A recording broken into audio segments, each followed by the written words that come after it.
اب ہم جاتے ہیں گزرتے ہیں، کوئی محل بنا دیکھا بہت عالی شان،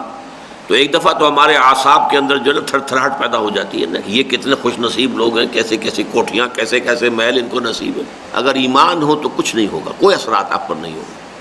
کیونکہ دنیا بے حقیقت ہے، اس کی کوئی حقیقت ہی نہیں۔ حضور نے فرمایا کہ اگر دنیا و ما فیہا کی وقت اللہ کی نگاہ میں ایک مچھر کے پر جتنی بھی ہوتی، اللہ کی نگاہ میں اس دنیا و ما فیہا جو کچھ اس میں ہے، یہ دولت کے انبار اور سیم و زر کے ڈھیر اور یہ محل اور یہ اسکائی اسکریپرز اور یہ سب کچھ،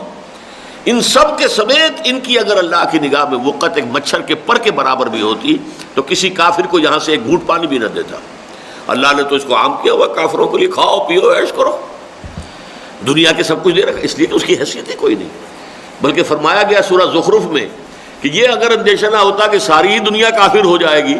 تو ہم تو ان کافروں کے لیے ایسے محل بناتے کہ ان کی چھتیں چاندی کی ہوتی، دروازے چاندی کے ہوتے، ان کے چھپر کھٹ چاندی کے ہوتے، بلکہ سونے کے ہوتے، وَزُخْرُفًا۔ لیکن یہ بھی سب کچھ ہمارے نزدیک بے حقیقت ہے، کوئی حیثیت ہی نہیں۔ یہ کیفیت اگر اب میری نہیں ہے تو پھر وہ ایمان کی حقیقت تو مجھے نصیب نہیں ہے۔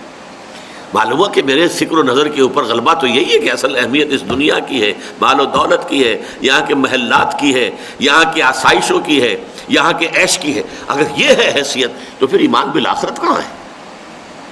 وہ تو صرف ایک عقیدہ ہے، پوٹلی بندی ہوئی دماغ میں کہیں رکھی ہے، یا زبان کے اوپر کہیں لکھا ہوا ہے، ٹیپ کی طرح آپ چلا دیتے ہیں تو وہ چل پڑتا ہے، الفاظ نکل آتے ہیں کہ آخرت کو ہم مانتے ہیں۔ اللہ اللہ خیر صلی اللہ۔